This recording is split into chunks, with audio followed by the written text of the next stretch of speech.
competency management is taking it to the pinnacle, right? There's plenty of people who are just doing things like digital learning, onshore training, whatever, but managing your competency stuff, this is really kind of up there.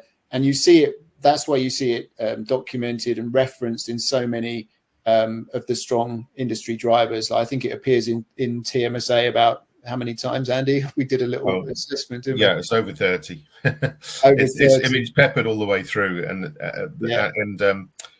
now as well with dry BMS.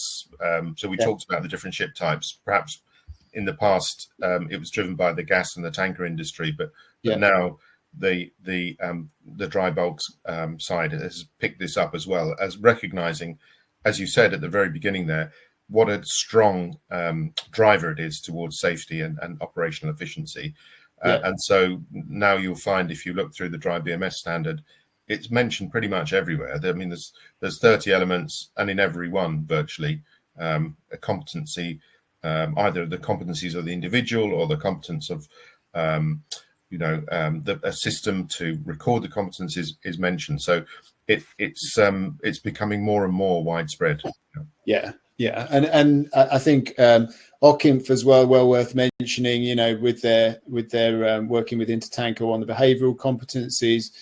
They reference it and they talk about it in terms of actually being integral to building a culture within the company as well. And that's the other element. You mentioned it before, and you showed it in your very nice diagram there about the BCAV, for example, just an example of behavioural side of things. So at the early stage of your career, a lot of the focus is on the technical, being able to do things, but as you progress, as you become more senior, the way that you do that, the behaviors that you exhibit become so much more important. And that's where a blend of systems might become appropriate for you.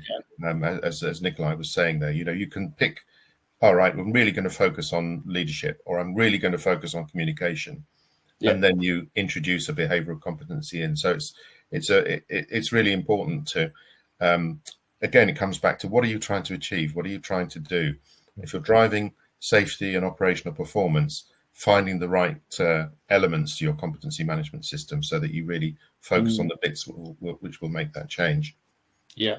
And then the other thing is to say, we hear a lot in our industry a lot of the time about like the need for mentoring, the need for that kind of, close kind of work between people on board. And this, for me, is one of the areas that gets a bit overlooked sometimes with competency management. What you've seen in that workflow is like sort of it's creating a system where that has to happen.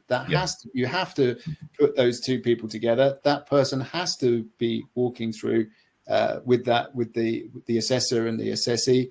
There has to be that exchange between them. And as I said, it's captured and recorded, so you can see and people who are investing, and those kind of people who do that job well can get seen as well. So I think that's really important, as well as the accountability bit. I've heard so many stories over the years that particularly on the cadet record books, Nikolai, that's one that always breaks my heart, where when you talk to cadets and people just haven't been taking that seriously. They've just been, give me a book, and they sign it, and that kind of thing. And this eliminates that, because it's getting that level of detail and so on into the assessment. Also, as well, like in terms of being a high quality operator, I think this is becoming. We talked about that in the sort of the standards and who's adopting these standards, who's referencing these standards, but certainly anecdotally.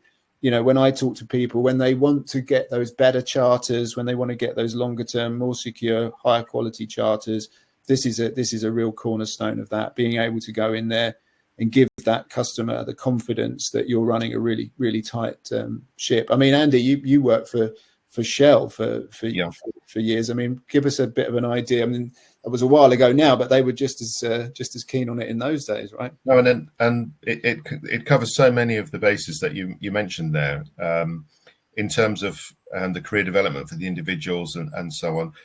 Part of the reason it was done, why the competency management system was so important, was to identify people while they're on board, so that you were growing your own capability, if you like, because a lot of the time you wanted those people to come to shore, and you wanted the best people to come to shore. So you wanted the people that not only had good technical skills, but exhibited all the right behaviors, knew how to lead, knew how to communicate. So it led into, if you like, again, coming back to your virtuous circle, you give people a very clear idea of what they need to do. You measure them against it. You find out who are the best performers. You bring those people into your shore, and they've got those values. Then they know that this is how I developed, and they encourage other people to use the same process. So yeah, very, very important. Good. And then the last point, as you might expect, why us? Why work with us on this? And I think, I'd say because the data shows that there is a clear advantage to doing that.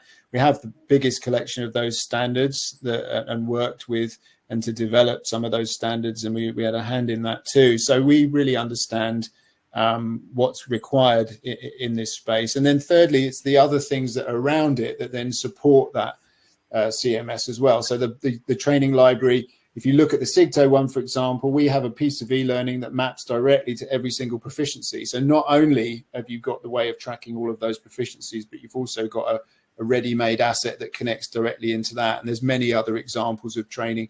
Like I mentioned there, we've got the onboard and a trainer and assessor course to back you up there. So I don't think there's anybody that could be in better hands with as far as that goes.